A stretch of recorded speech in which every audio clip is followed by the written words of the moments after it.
নমস্কার দর্শক, সংবাদ আবির্ভাবের বিশেষ প্রতিবেদনে আপনাদের সকলকে স্বাগত। আমরা প্রত্যেক দিনের মতন আজকেও একটি বিশেষ প্রতিবেদন আপনাদের সামনে তুলে ধরব। দর্শক, রাজ্যে শিক্ষাক্ষেত্রে যে দুর্নীতি আপনারা সবাই জানেন, বিভিন্ন ক্ষেত্রে দুর্নীতি, সেটা আপনাদের প্রত্যেক দিন প্রতিটা মুহূর্তে বিভিন্ন সংবাদ মাধ্যমে দেখতে পাচ্ছেন। যেমন আমরা তুলে ধরছি, সেরকম বহুল প্রচারিত যে সমস্ত সংবাদ মাধ্যম আছে, বিভিন্ন ইউটিউব চ্যানেল আছে, সোশ্যাল মিডিয়া আছে, তাতে আপনারা দেখছেন যে দীর্ঘদিন ধরে কিভাবে রাজ্যে একের পর এক দুর্নীতি উঠে এসছে। এইবারে যেটা বলবো দর্শক, সেটা কিন্তু আরো ভয়ঙ্কর। বাচ্চাদের খাবার, অঙ্গনবাড়ি যে সমস্ত বাচ্চারা পড়াশোনা করে তাদেরকে সরকারের থেকে খাওয়া দাওয়া দেওয়া হয়। বিভিন্ন সময় বিভিন্ন রকমের আইটেম খাবার বানিয়ে তাদেরকে পরিবেশন করা হয়। সেরকম হচ্ছে খিচুড়ি, কখনো মাংস ভাত, কখনো মাছ ভাত, কখনো ডিম ভাত, এরকম বিভিন্ন রকমের খাবার রাজ্য সরকারের পক্ষ থেকে সেই সমস্ত অঙ্গনবাড়ির যারা ছাত্রছাত্রী তাদেরকে দেওয়া হয়। কিন্তু দুর্ভাগ্য, এই যে একটা বাচ্চাদেরকে দেওয়া হচ্ছে সেই খাবার যথেষ্ট ঠিকঠাক করে দেওয়া যাচ্ছে কিনা, দেওয়া হচ্ছে কিনা, সেই মনিটরিং করার মতন কিন্তু সাধারণ মানুষ, কেন রাজনৈতিক যারা করেন, তৃণমূল কংগ্রেসের সরকারে যারা আছেন, তাদের কারোরই মাথা ব্যথা নেই। মানে আমি একটা বাচ্চাকে খাবার দেব, সেই বাচ্চাটার খাবারটা যথাযুক্ত খাবার কিনা, সেই খাবারটা ঠিকঠাক আছে কিনা, সেইটা যে দেখে দেওয়া, সেই রকম দেখে দেওয়ার মতন মনিটরিং করার লোকও নেই। অথচ আমরা রোজ দেখতে পাচ্ছি, বিভিন্ন চ্যানেলে দেখতে পাচ্ছি যে অঙ্গনবাড়ি নিয়ে মুখ্যমন্ত্রী মমতা ব্যানার্জি নানান প্রতিশ্রুতি দিচ্ছেন যে মাংস ভাত খাওয়ানো, ডিম ভাত খাওয়ানো সব আমি করছি। অথচ এই আমির পেছনে যে কত বড় গলত থেকে যাচ্ছে, কত বড় প্রবলেম উঠে আসছে বিভিন্ন সময়, সেই দিকে কিন্তু তার নজর নেই। দর্শক, এইরকমই একটা ঘটনা আপনাদেরকে শোনাচ্ছি, যেটা হচ্ছে পশ্চিম মেদিনীপুরের চন্দ্রকোনা এক ব্লকে লোরপুর এলাকায়। এই যে পশ্চিম মেদিনীপুরের চন্দ্রকোনা 1 নম্বর ব্লকের লোরপুর এলাকায় এমন একটি বিস্ফোরক ঘটনা ঘটেছে, যা শুনলে আঁতকে উঠবেন। বাচ্চাদেরকে খিচুড়ি বিলি করা হয়েছে অঙ্গনবাড়ি থেকে, এমনকি বহু ছাত্রছাত্রী যারা খিচুড়িটা নেয়নি, মানে খায়নি, তারা টিফিন ক্যারিয়ারে করে বাড়িতে নিয়ে গেছেন। এইরকমই একটি পরিবারের বাচ্চা, তার বাবা, তার মা, তারা বাড়িতে খাবারটা নিয়ে চলে যান। বাড়িতে গিয়ে টিফিন ক্যারিয়ারটা যখন খোলেন, তখন দেখতে পান যে সেই খিচুড়ির মধ্যে সিদ্ধ একখানা টিকটিকি পড়ে আছে। ভাবুন দর্শক, বাচ্চাদেরকে একটা খাবার দিচ্ছি, এটা তো আর কাউকে নয় যে রাজনীতি করে প্রতিহিংসা করব বা হিংসা করব তার সাথে, বা মেরে দাও কেটে দাও, তা তো নয়। বাচ্চাদেরকে যারা পড়াচ্ছেন, তারা তো নিজের বাচ্চা স্নেহের মতন করে তাদেরকে পড়াবেন, তাদেরকে মানুষ করবেন। তো একটা বাচ্চাদেরকে খাবার দিচ্ছি, সেই খাবার সত্যি সত্যি যথাযুক্ত খাবার কিনা, সেই খাবারে কোনো রকম অন্য কোনো কিছু আছে কিনা, বা খাবারটা ঠিকঠাক পাচ্ছে কিনা, এই টোটাল জিনিসটাকে মনিটরিং করার মতন রাজ্য সরকারের কোনো কর্মীই নেই। এবং দ্বিতীয়ত হচ্ছে কি, এই যে টিকটিকি পড়ে আছে, সেদ্ধ টিকটিকি খিচুড়ির মধ্যে পড়ে আছে। যখন তিনি খুললেন, খোলার পর বাচ্চার যে মা, সে মা যখন খুললেন টিফিন ক্যারিয়ারটা, তখন দেখতে পেলেন যে টিকটিকি, একটা সেদ্ধ টিকটিকি সেখানে পড়ে আছে। এবং এই খিচুড়ি খাওয়ার পর তিনি তো খাননি, কিন্তু আরো অনেক মানুষ খেয়েছিলেন, অনেক বাচ্চা খেয়েছিলেন।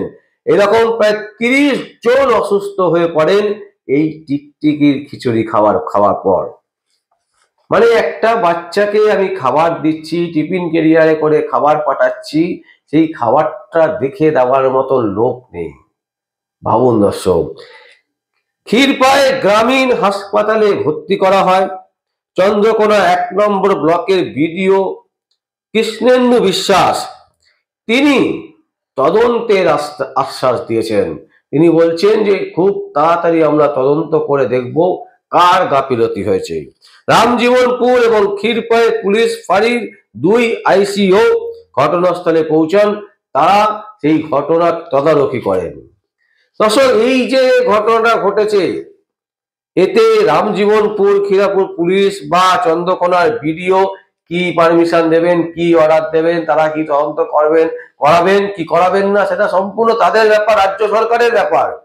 আমরা সেখানে ঢুকতেই চাইছি না। আমরা বলছি যে একটা বাচ্চা, এই যে স্কুলে যারা পড়াশোনা করে, অঙ্গনওয়াড়ি স্কুলে যারা পড়াশোনা করেন, এই সমস্ত বাচ্চাদেরকে যখন আমি খাবার দিচ্ছি তুলে, তো সেই খাবারটা সঠিক খাবার কিনা, বাচ্চাটা খেলে সেই খাবার খাওয়ার পর অসুস্থ হবে না তো? এই ধরনের জিনিসগুলো দেখে তবেই না একটা বাচ্চাকে খাবার দেব। অথচ একটা টিকটিকি পড়ে যাচ্ছে, সে তো টিকটিকি টিফিন ক্যারিয়ারে করে পাঠানো হচ্ছে বাচ্চার খাবারের জন্য, আর সেই খাবার খেয়ে 30 জনের মতন ছেলে মেয়ে বড়রা, এরকম 30 জন অসুস্থ হয়ে পড়েন। তো যে রাজ্য সরকারের বাচ্চাদেরকে খাবার দেওয়ার পর বাচ্চাদের বা বাচ্চার বাড়ির লোকেদের সেই খাবার খেয়ে অসুস্থ হয়ে যান, সেই রকম সরকারের কি দরকার আছে? অনেকে হয়তো বলবেন যে সরকারের কি আছে, এখানে তো যারা চাকরি করছে, যারা কর্মী, তাদের গাফিলতি। না দর্শক, সরকারের গাফিলতি আছে। তার কারণ হচ্ছে, একটা স্কুলে, একটা অঙ্গনওয়াড়ি স্কুলে যদি 50-60 জন ছেলে মেয়ে থাকে, সেখানে একজন বা দুজনকে দিয়ে কখনোই সম্ভব নয় পুরো জিনিসটাকে ঠিকঠাক করে তদারকি করা। আপনারা দেখবেন প্রাইভেট স্কুলে যখন আপনাদের বাচ্চারা যদি পড়াশোনা করেন, দেখবেন একটা স্কুলে কতজন শিক্ষক থাকে, কতজন স্টাফ থাকে, সব মিলে তো একটা স্কুল। অঙ্গনওয়াড়ি স্কুলও কিন্তু সেরকমই একটা স্কুল, যেখানে বাচ্চারা এসে পড়াশোনা করে, বাচ্চারা খাওয়া দাওয়া করে। তো সেই খাবার দাবার যখন দেওয়া হচ্ছে, তাকে মনিটরিং করার জন্য তো লোক দরকার না? আজকে আপনার বাচ্চা বা আপনার পরিবারের কোনো বাচ্চাকে যখন আপনি খাবার দেন, যা খুশি তাই দিয়ে দেন, তা তো করেন না। না, সেই খাবারটা ঠিকঠাক খাবার কিনা দেখে শুনে তবেই না বাচ্চাটাকে দেন। তাহলে এই যে অঙ্গনওয়াড়ির যে গরিব ছেলে মেয়ের যে বাচ্চারা, গরিব সন্তান বলা যেতে পারে, তাদের বাচ্চাদের যখন আমি খাবার দিচ্ছি, সেই খাবারটাও তো দেখে শুনে দিতে হবে। যদি আমার দেওয়ার ক্ষমতা না থাকে, দেব না।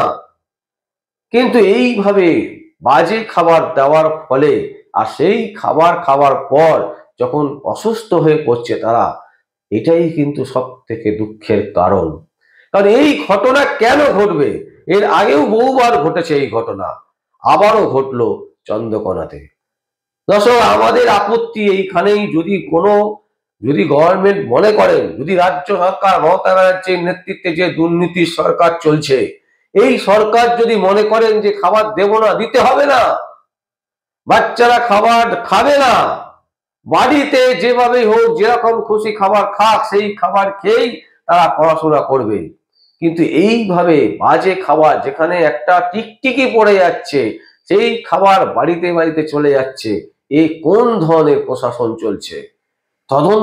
তদন্তের পর তদন্ত চলবে, আর তারপর সিদ্ধান্ত হবে যে না, এটা অনিচ্ছাকৃত।